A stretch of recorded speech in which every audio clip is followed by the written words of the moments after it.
اللہ فرما رہے ہیں تم ہو کون؟ واللہ خلقکم من تراب، ترجمے کی طرف ذرا غور کیجئے گا، تم ہو کون؟ میرا ہی انکار کر دیتے ہو، واللہ خلقکم من تراب، تمہیں مٹی سے پیدا کیا گیا، مٹی تو پاؤں کے نیچے ہوتی ہے، تمہیں تو عاجزی کا پیکر ہونا چاہیے، تمہیں عاجزی کرنے کے بجائے میرے ہی سامنے کھڑے ہو گئے ہو آ کے کہ ہم اللہ کو نہیں مانتے، مانتے بھی ہیں تو پہلے بتوں کو مانیں گے پھر اللہ کو مانیں گے۔ اللہ فرما رہا ہے یہ کاہے کی دانش مندی ہے، ثم من نطفہ، اس کے بعد تم ایک بوند اور ایک قطرے کی پیداوار ہو، اور تمہیں پھر جوڑے میں نے بنایا ہے۔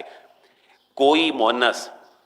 کسی چیز کو کیری نہیں کرتی، پریگنینسی نہیں ہوتی، اٹھاتی نہیں ہے، نہ اس کی ڈیلیوری کرتی ہے، الا بعلم ہی،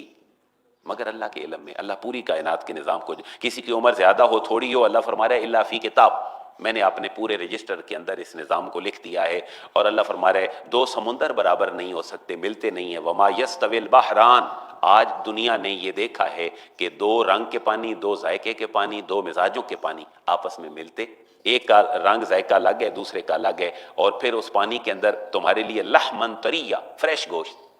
مچھلی پکڑو کھاؤ، فریش گوشت اللہ فرما رہا ہے میں نے تمہیں دیا ہے، تمہیں زیورات دیے ہیں، تمہیں کشتیاں دی ہیں، رات اور دن دیے ہیں، سورج چاند دیے ہیں، اور ہر چیز جو ہے وہ تمہارے دسترس میں دے دی ہے، لعلکم تشکرون۔ تم سے صرف ریکوائرمنٹ کس چیز کی ہے کہ تم شکر ادا کرو، لیکن تم شکر ادا نہیں کرتے ہو۔